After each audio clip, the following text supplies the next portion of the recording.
قالرند دو دزانی گاو از گشتم استکهلمی من چی کر. من حسین خوی نخویایی توی گلا خویا سور دانی سر دیوار سالون مالا کو استی درونشتم. بله من گلا خویا کو دریویتیا من ده هر به من ربو دانی کوشا هری باش یا سالونه. گلا من کو ایدی هشت دبو دینها جوی دری لمن بنیریا. وی ده هر او هر لمن بنیریا و او وقت دور و مکان کو ایدی من لپای خو هشتبون با آنیا بیرامن و او حسین کو جمن بدور دکتن دیسان لمن وگراندنا. ناخیر نوها اف همو وقت دور و مکان کو من لپای خو هشتبون و حسین من ده به هفره ببونا یک لدور گلا سور بجویانا و ببونا پرین وی. کسر و هیوین کو لسر پرین هشبویین گله و نشتبون ده جوی کوشه جمن را دست هیل بکرانا. لی بدور را دولات خوی نو دکو ببو وار سرگونی من گله نو دیدن. من دوی پایزا بکسر ده او گلین کو ایدی دچلمسین دست تا به دسته ورگرتن و آنین مالی. من او خست ناف فراغان و لوان نهیرین. جبو کو از بکاربم ولات خوی نو بناسم من جوان آلیکاری دخواست. هر وها من دناو مج و دومان پاییز ده پلین رنگین جدیدن. از داکتم ناو دارستانان من دبن باران سویک یا پلین رنگین ده او آوای نو بینانو کشان تندری خواه و جار بجار حتی بین لمن بچکه. دما چاوین من دنیوی شوان ده بر بگولا لدیویر هراوستی بو زفرین از داکتم کچه و کولانان. از بوم حوال استیرکان. من بیدنگی آشوین جیکسایی دا قرطاند. من لولات خوی نو مالین خانین سپی و فرادیدن. مال و خانین پرسپحی و کفن کو نین روژا مبون. مالین کو بکولان تنگ و بچوک لحوهاتی بون. خانین کو تیکوز بون. او مالین سپحی و کفن هر تنیتی و غریبی من دخستم بیرامن. از دبن سیاوان مالان را درباز بوم و مشیان. من لوی داری دناف کولانان ده لبر درین مالان گلک تشت کشف کرن. من به هیجانک خورد جار بجار کولان تنگ نظم و طاری درنجه این کو دخواستن خوراگینن آسمانان حوشین مالان و دناف حوشان ده بخشین بچوک و خوشک و دو بخشان ده جی بیرین کور کشف کرن. من هر جار تشتکی نو کشف دگر. از دوان بخشین ناو مالان و شارتی ده بساعتان رو نشتم و بر با آخین خواه بر با آخین باو و کالان بفری کتم. وکه کو از دیتشتکی نو ببینم و سام بهیوی از هلکشیم سروان درنجان. از لسروان باقیم بچوک که دو کولان تنگ و بچوک ده هات بوندانی رو نشتم و من چارینین هیوی حسرت و آزادی نویسین. از لسر دوین وان بیرین کون رو نشتم کورین دوی بیران درنگی یاقوتی ده بون و مج جوان راده بون. من بصحتان لکورین بیران نهیرین. من بحیرت دید که چاوان او مج و خویدانا کوران دبون دلوب چاوان او دلوب هیدی دوج کوران بردان چاوان وان خواه بردان آوه و چاوان وان لسر روی آوه حلقانا پیگ دانین. لوی داره از لبرتشتکی کتم. حلقه او حلقین سر آوه کدو خواستن هر او هر فره ببن بکیلیگه که دوانده دبون و دمرین. از لوی داره فکریم چما او حلقه حتی به حتی فره ندبون او ندکاریبون فره ببن چما بکفران دور لوان هاتبون گرتن.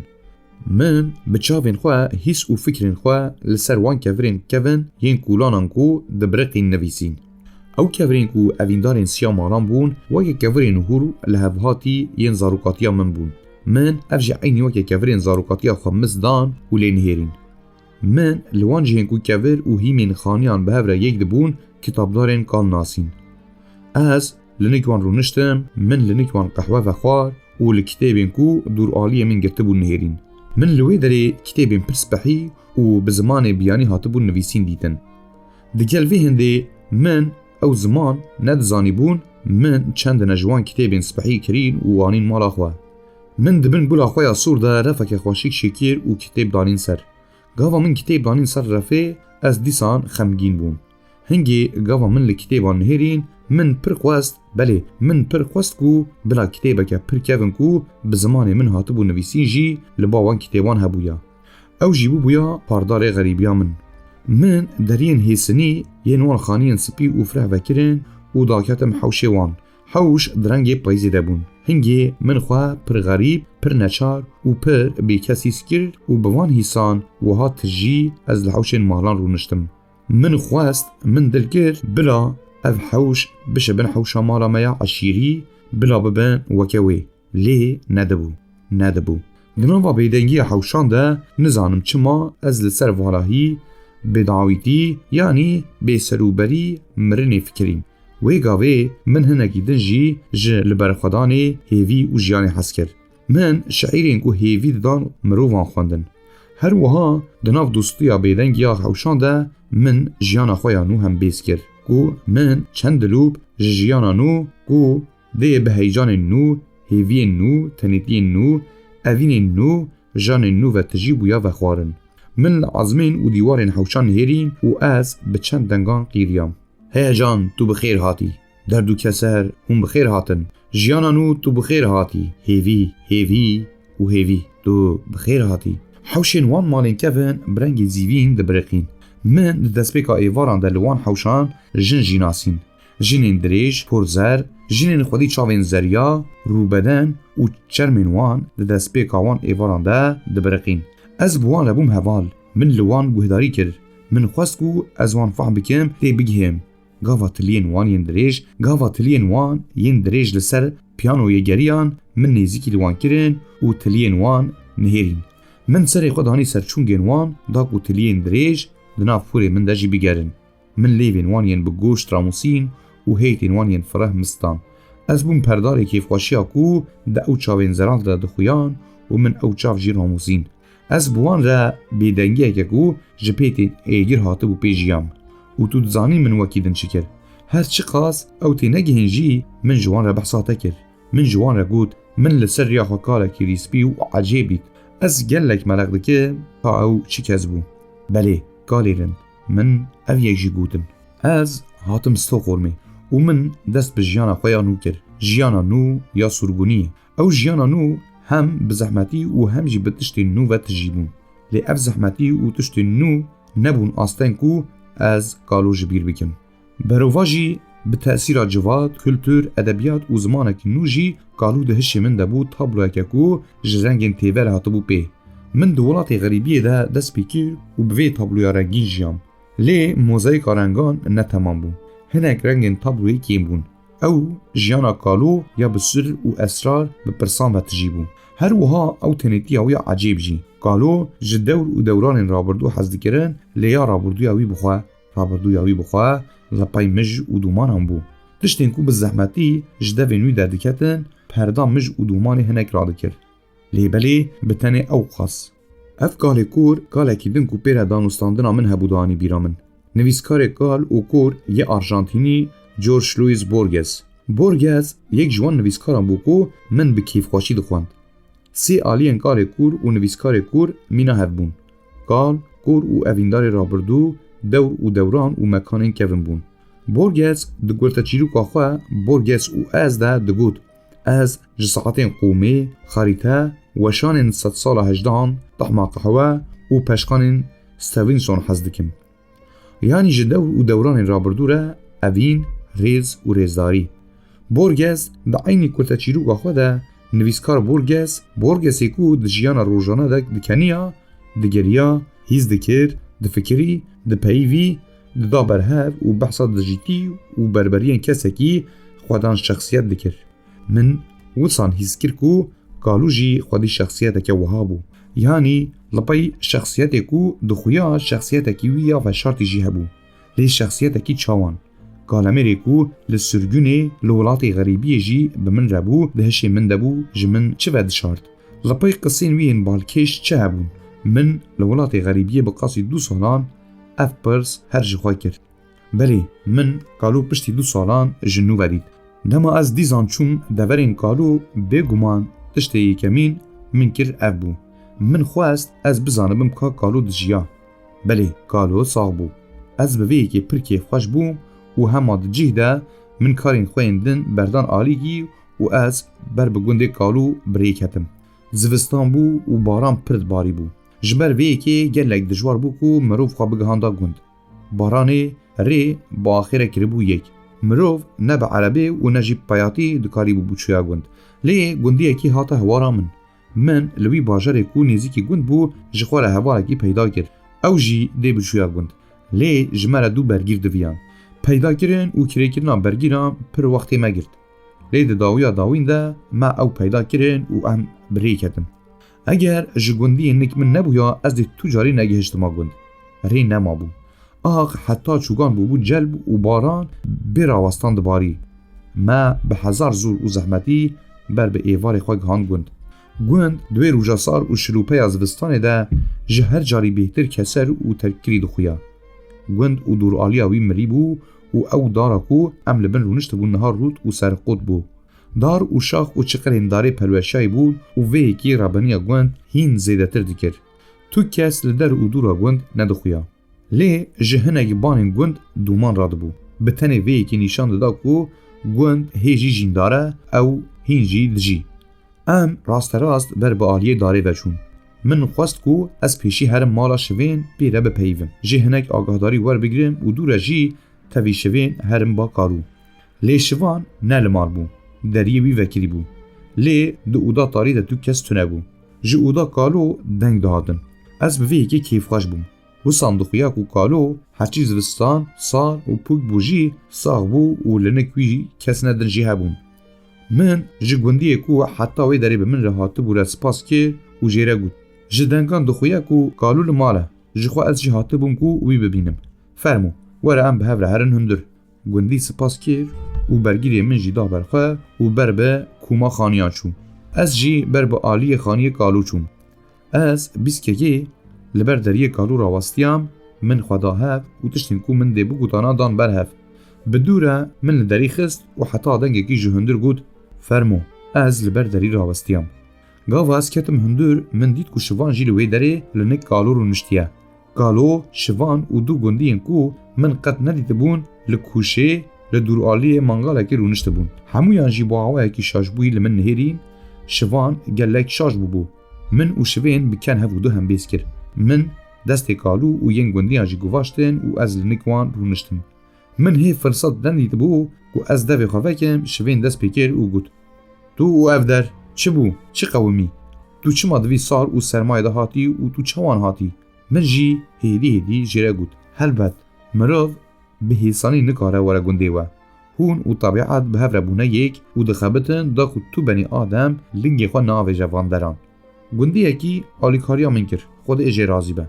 Eger ji wî nebûya, min nedikarî bû ez bihatama. Sedemekî wisa giring yê hatina min tune ye. Hinek karê min hebû. Piştî ku min karê xwe bi cih anî, min dil kir ku ez we jî bibînim. Min li wê derê negot ku min dixwest nemaze kalo bidîta. Di wê navberê de kalo got: Belê belê, min tu nas kirî. Min tu ji dengê te nas kir. Tu divê serdar bî, ew xurtê înatkar bî. Xurtê ku di bin darê de dixwest tiştina bipirse. Lê wisan dixuye tu ne bi tenê înatkarî, her wiha sergermî jî, her wekî dûstê xwe. Mal avama însan divê pûk û şiliyê de tê van deran. Weke din çarê tune bû min gotê. Ez neçar û bêgav mam. Eger ez niha nehatima, ez diviya saleke din jî li benda hatinê bimama. Yani piştî saleke min kes hebû ku ez bihatama. Kesên odê hê jî şaş bûn. Ew bi qasî bîskekê bêdeng man û me bêdeng lê bi ken li hev nihêrîn û em keniya. Paşê kalo pirsî: Rast, hal û hewalê dûstê te çi ye? Ew di çi halî de ye? Ew bû demeke dirêj ku ew ber bi aliyê me nayê. Ew niha li ku ye? Ji mêj vebû min ji dûstê xwe xeber wernegirtibû. Ew li welêt bû. Li welêt jî rewş her ku diçû xirabtir dibû. Welat bi her awayî tevlîhev bûbû. Alozî û geromolên siyasî û aborî lepay hev dihatin û her roj gelek mirov dihatin kuştin. Min jî dûstê xwe gelek meraq dikir û ez ditirsiyam ku tiştekî bi serê wî de were. De baş e. Çima ew ji welêt dernakeve hengî? Kalo pirsî: Ez nizanim min got. Min çend car jê re nivîsî. Lê ez bawer dikim ku ew naxwaze terka welêt bike. Ew dixwaze li wê derê bimîne û ji bo guhertina bûyeran bixebite. Wezîfe û erka xwe bicih bîne. Kalo di bin rûnahiya qels ya çira bi gaz de niha hîn kaltir û hîn westiyayî dixuya. Riyê wî dîsan dirêj bûbû. Cilên li ser hîn zexm û germtir bûn. Oda kalo jiya şivên biçûktir bû و وەکە ودا şivên hatibû raxistin. Eger mirov bikarîbûya jê re bigota raxistin. Lê bi tenê ferqekî hebû. Di oda karo de li kûşa herî jûr ya odê tiştekî weke qenepeyek hebû. Ew cî her halcihê nivînê bû. Li nêk qenepe jî sandûqeke hûr hebû. Sandûq textîn bû. Li tenişta derî li derekî ban dilûb dikir. Firaxekî naylon hatibû danîn ta ku dilûb neçilkin. Şipe şipa dilûpan dibûn şîrikên dengên me. Di navenda cihê ku em lê rûniştibûn de mangalek hebû. Çend lib komer hêdî li ser mangalê diçûrisîn. Li ser dîwarê ku tam li hember min bû tiştekî weke tabloyekê dixuya. Li ser tabloyê bi tîbên erebî tiştine ku weke rêzên şaîran bûn hatibûn nivîsîn. Tablo spehî bû. Ez niha hatibûm oda karo jî. Gelo min niha hîn bêhtir nêzîkî lê kiribû. Ma min niha gaveke din jî nêzîkî li ew sûrên ku karo li dûraliyê xwe anîbûn pê kiribûn. Dengê şivên rê li min girt ku ez pirsên serê xwe zêdetir bikim. Şivan ew welatê bakur û cihên ku ez jê dihatim dipirsîn. Min jî bi kurtebirî jê re behsa ew cihên ku ez jê dihatim jiyana wê derê dan û standinên wê derê mirovên zerik û maxazên mezin lêstûkên biçûk rûja ku nedixuya û dema ew dixuya nediçû ava xwarin û şîvên wan evîn û evîndariya kulîlk dar ber pêsîng û sagan digir. Bi her awayî dixuya ku kesên li odê bi mereq li min guhdarî dikirin. Tiştên ku di derheqê cihaneke pir dûr û nenaz de dihatin gotin bala wan dikişand. Lê mirov nedikarî bû ev yek ji bo karû jî bigota. Wî di destan de pelê cixarê û titûn bêdeng cixare dipêçand. Mirov nedikarî bû rûyê wî di nîşana tu guhertinê de bidîta. Rûyê wî tişt îfade nedikir. Ne kêfxweşî, ne derd û xem, ne keser. Tu çi dibêjî? Ma em jî herin welatê bakur û li wê derê cîwar bibin û li wê derê bibin kulîlkek. Belkî hingî hindek dê bibînin ku em jî hene û em dijîn û li dinê ne. Şivên bi ken ji kalo pirsî. Kalo jî ken li ser rû lê vegirand. Belê, çi mana? Helbet li wî welatê dûr jî jiyan heye û însan dikare li wê derê weke kulîlkekê jî bijî. Belê, însan dikare wisan jî bijî. Lê belê ez bawer nakim ku jiyana wê derê gelek çêtir e. İnsan her gav gazincî li tiştên der û dûra xwe dikirin û tiştên ku ji însên dûrin. Her gav xweş û balkêjin. Lê însan divê ji bîr neke ku her derî gîr û girîftên jiyanê hene. Ez bawer dikim ku hinek zehmetî û dijwarî niha îlam li dûr kulîlkên welatê bakur jiyane. Mixabin em hê hîn nebûne bêgîr û girîftarî bijîn. Her wiha ax û welatên xerîb çi qas baş û xweş bin bila bibin. İnsan nikare li ber wan deran bimîne û bihewe. İnsan nikare rehên xwe berdebin axên xerîb. Ma ne çêtir e ku tu welatê bakur ji bakuriyan re bihêlî û qîma xwe bi kêfxweşiyên welatê xwe bînî. Li welatê me jî kêfxweşî hene. Lê însan divê lê bigere. Rast tu dê ji bo mêvanê me çay daneyînî ser êgir. Gava karo behsa çayê kir, hingî hat bîra min ku ez birçî bûm. Min ji serê sibeyê û vir ve tu tişt nexistibû gewriya xwe. Li wê derê min negot ku ez birçî bûm. Di wê navberê de ez bi gundiyan re dipeyivîm. Bedena min niha hinek germ bûbû. Min ji gundiyan re rewşa gund û zivistana bi çilûba pirsî. Wan jî her bi ken bersiva min da. Li gûr ku wan digot zivistan zû hatibû û ew pir dijwar bû. Wan nedikarîbûn pez û dewarên xwe derxistina der û kadînên wan vala dibûn û wan nedizanîbûn ka dê çi bikin. Tiştên ku wan behs dikirin ne tiştên xweş bûn. Mirov pê bînteng dibû û ez bawer dikim ev tişt diviya ji bo wan jî meselên mezin bûna. Li gel vê hindê wan bi rehetî û bi ken behsa neçarî û berengaziya xwe dikir. Min bi mereq ji wan pirsî. Baş e, halê we dê çawan bibe? Wisan dixuye ku baran dê zû raneweste. Hûn çi difikirin? Hûn ê çi bikin? Gundiyên ku li nik min rûniştibûn bi eynî ken û rehetiyê bersiva min da. Em nizanin. Xwedê helbet bawayekî rizqê me bişîne. Xwedê heye, xem tune ye. Min wext diviya ku ez tê bigihîştama ka gundî bi çi awayî difikirin. Ew niha dîsan dikeniyan. Lê wan dil tune bû ku ji min re bidana zanîn ka Xwedê dê çawan rizqê wan bişanda. Galo hê jî cixare dipêçand. Cixare tiştekî anî bîra min. Ez ji cê xwe rabûm û ber bi aliyê derî çûm. Gava ez dê ji derî derketima şivên ji min pirsî. Ku da? Tu ber bi ku de diherî? Ez dê heta oda te herim, min got. من tiştên xwe li oda te berdan. Ez dê hema herim û hilmekê de vegerim. Ez çûm oda şivên û ew du hesteyên ku min ji bo wan kirî bûn ji çenteyê xwe deranîn û ez dîsan bi şûn de vegeriyam. Min li welatê xerîbiyê ji bo kalû û şivên du hesteyên biçûk û spehî kirî bûn. Min ew dan kalû û şivên bi hêviya ku ew pê kêfxweş bibin. Şivên hema kêfxweşiya xwe nîşan da û destê xwe avêt ser milê min. Lê fehm nedibû ka kalû jî pê kêfxweş bibû yan na.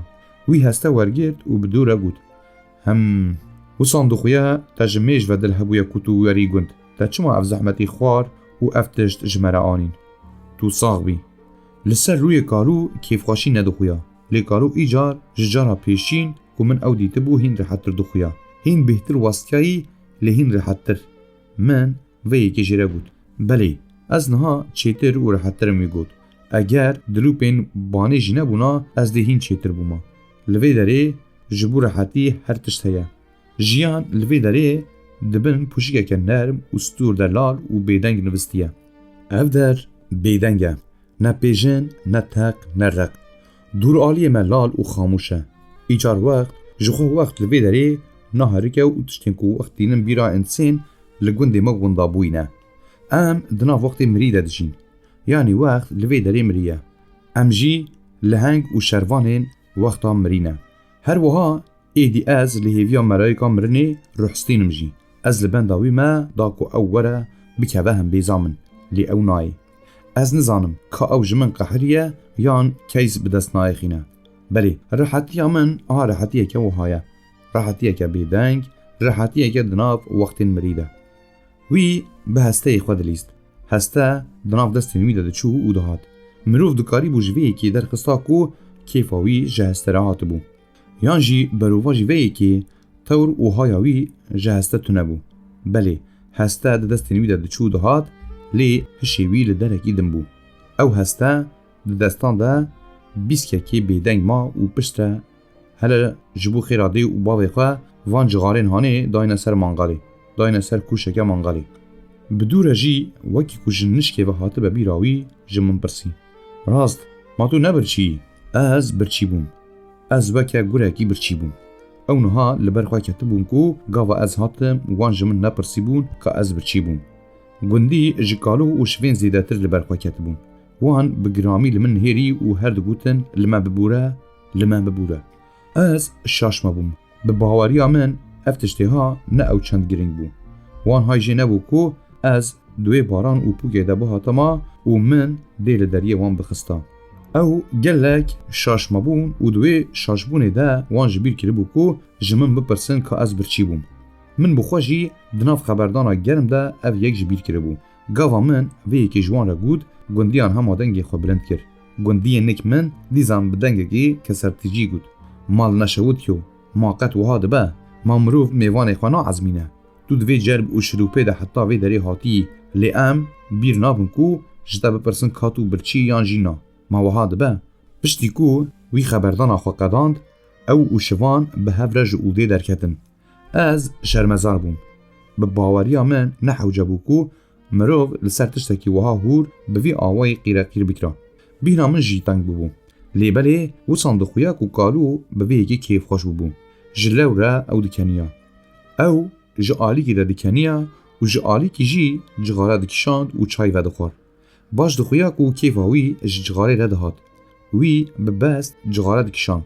Ez nizanim ka wî ji bo çi hewce dît, lê wî duê navberê de xwest li ser cixarê bipeyve.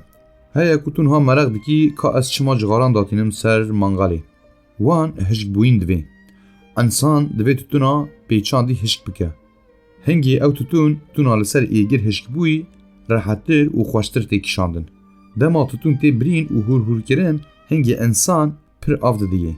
Tutuna avdayî giran e. Ez nikarim tutuna avdayî zû bi zû bikişînim. Ez pê dikoxim û serê min pê diêşe. Min di derbarê tutun û kişandina wê de tu tişt nizanîbûm. Lê ji bo ku ez jî bersivekê bidimê min lê vegeran. Cixarên pakêtkirî hene. Ma hûn çima cixarên pakêtkirî nakişînin? Ez bi xwe cixarê nakişînim. Lê ez bawer nakim ku kişandina cixarên pakêtkirî jî ew çend xirab be. Kêfa min hew ji wan cixaran re tê. Wî got: Ez nikarim wan bikişînim. Min di salên borî de ew celeb cixare dikişandin. لê ji mêj veye ku min dev ji wan berdane. Tutuna wan ne baş e. Heta ez dikarim bibêjim ji tutunê pê ve her tişt di nav de heye. Meseleyek din jî heye. İnsan divê dakeve bajêr da ku wan peyda bike. Ez bi xwe nikarim dakevim bajêr û ez naxwazim ji kesên din jî tika bikim. Eger insan vê tutunê yanî tutuna pêçandî bikişîne, derdên wiha jî ji holê radibin. Gelek qaçaxjî ji gundê me derbas dibin û gava ew derbas dibin, hinek tutun jî ji min re berdidin. Her wiha ev tutuneke pir xweş e jî. İnsan nikare tutuneke wiha xweş li dereke din yê dinê bibîne. Wî bi kêf behsa cixarê xwe dikir. Mirov dikarî bûniha siya kêfxweşiyê jî li ser rûyê wî yê qermiz jî bidîta. Ev siya kîjan kêfxweşiyê bû? Ew awirê ku ji wî rûyê kal dixuya çi bû? Min dê çawa nêzîkî li wî awirî bikira. Ez hê wiha difikirî kalû ji min pirsî ka ez li gundan li ba gundiyan mabûm yan na. Naxêr min gotê. Bi dûre jî min gotina xwe rast kir. Gelek kêm. Ez gelek kêm li gundan li nik gundiyan mame. Gundî yanî em.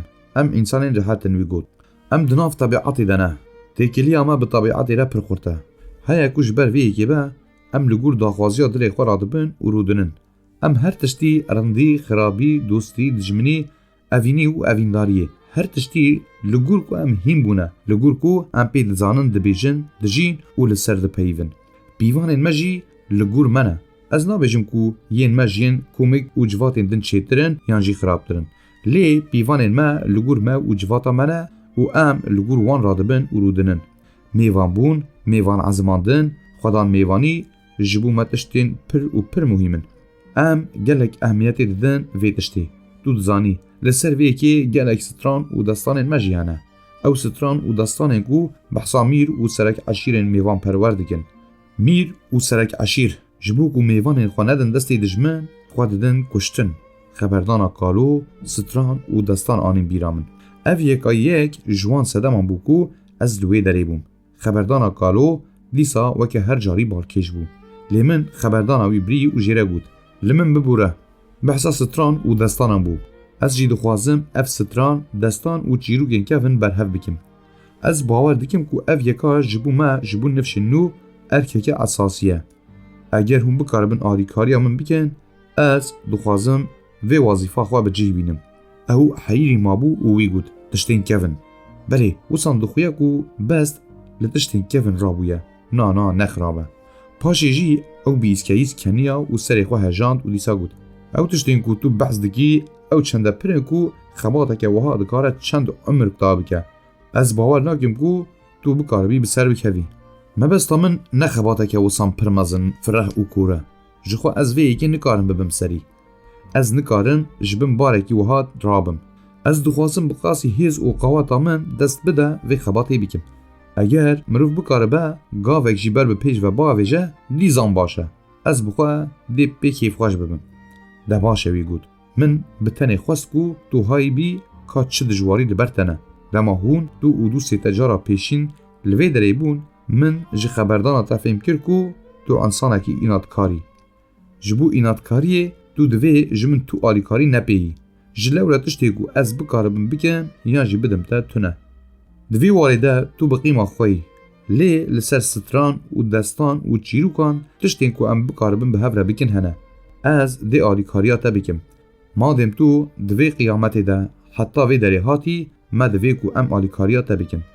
Ji destê me çi were em dê bikin.